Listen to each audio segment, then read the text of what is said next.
बड़ी विडंबना है कि नक्सलवाद पे देश की पार्लियामेंट में चर्चा हो रही थी और पूरे देश के 47 अन्य सांसद चुन के जाते हैं, आदिवासियों का प्रतिनिधित्व करते हैं। भाजपा की तरफ से एक भी आदिवासी सांसद को इस विषय पर बोलने का अवसर नहीं मिला गया। तो भाजपा के कई सांसद दबी आवाज में मुझे कहने लगे कि हम बोलना चाहते थे लेकिन नहीं बोलने दिया। बस्तर सबसे ज्यादा प्रभावित है, लेकिन बस्तर में भाजपा से चुनकर आने वाले सांसद महोदय हैं, इनको भी बोलने नहीं दिया गया। फिर संबित पात्रा जी बोल रहे हैं, इनका क्या रिलेशन है इस संबंधित घटनाक्रम से?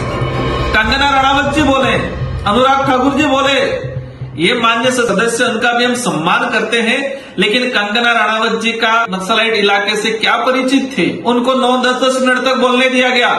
आदिवासी सांसद को 1 मिनट का भी अवसर नहीं दिया गया। और मेरे जैसा अगर बोला तो उस पर रिएक्शन बहुत जोरदार तरीके से आए।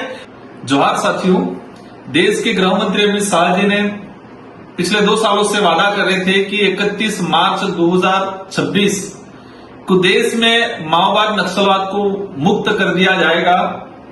हमने भी इस वादे का स्वागत किया था, अभिनंदन किया था। इसी बात को लेके 30 मार्च 2026 को देश की सर्वोच्च सदन लोकसभा के अंदर देश में माओवाद पर चर्चा कराई गई और वो चर्चा 6 घंटा 7 मिनट तक देश की सर्वोच्च सदन लोकसभा में चर्चा हुई। और 6 घंटे की चर्चा हुई। उस चर्चा के दौरान 35 माननीय सांसद महोदय ने अपनी बात रखी।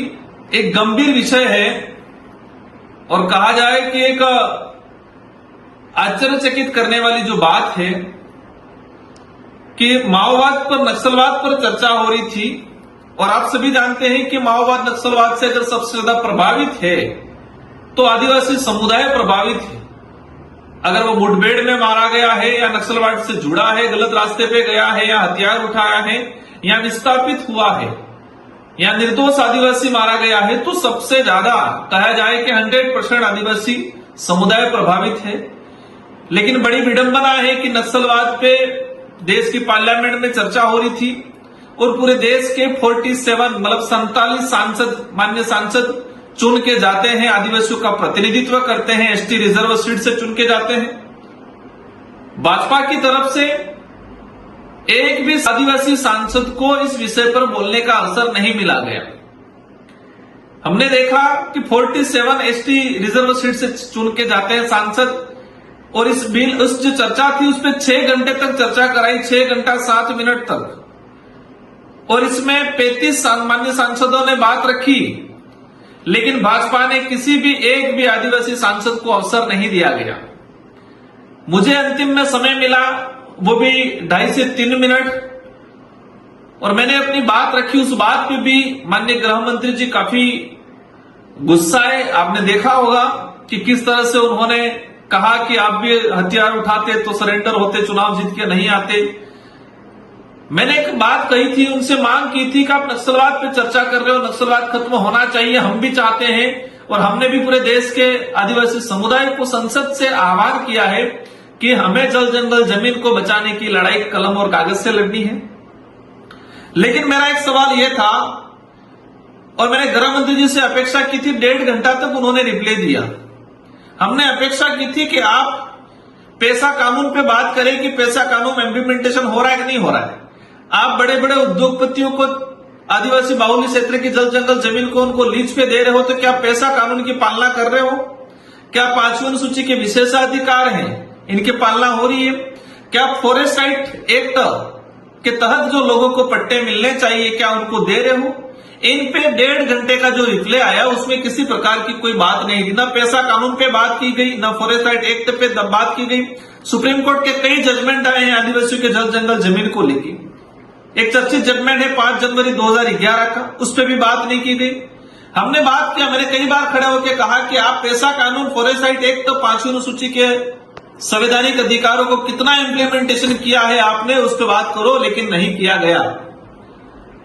और बड़ी विडंबना है कि जब मैंने बात रखी तो उस बात पे कई प्रकार का अलग अलग तरीके से रिएक्शन आया और भाजपा के कई सांसद दबी आवाज में मुझे कहने लगे कि हम बोलना चाहते थे लेकिन नहीं बोलने दिया गया। बस्तर सबसे ज्यादा प्रभावित है, लेकिन बस्तर में भाजपा से चुनकर आने वाले सांसद महोदय हैं, इनको भी बोलने नहीं दिया गया, फिर बोल खुद रुचि नहीं रख रहे थे।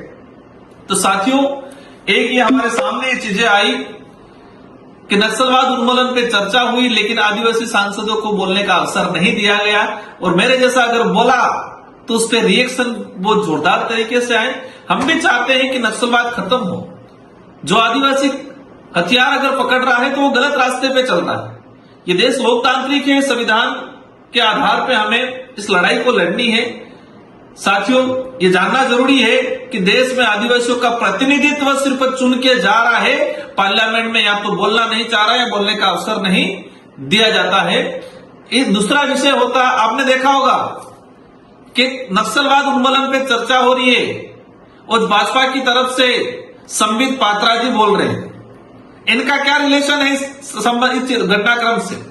कंगना रणावत जी बोले, अनुराग ठाकुर जी बोले, ये मान्य सदस्य, उनका भी हम सम्मान करते हैं, लेकिन कंगना रणावत जी का नक्सलाइट इलाके से क्या परिचित थे? उनको 9-10 मिनट तक बोलने दिया गया। आदिवासी सांसद को 1 मिनट का भी अवसर नहीं दिया गया भाजपा की तरफ से।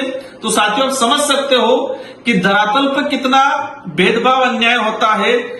संसद में हमें देखने मिल रहा है तो स्वाभाविक है धरातल पे कितना होता होगा। जोहार साथियों, हमें सबको कलम और कागज से जल जंगल जमीन की लड़ाई लड़नी है। जय जोहार, जय आदिवासी, जय भील प्रदेश, जय बिरसा।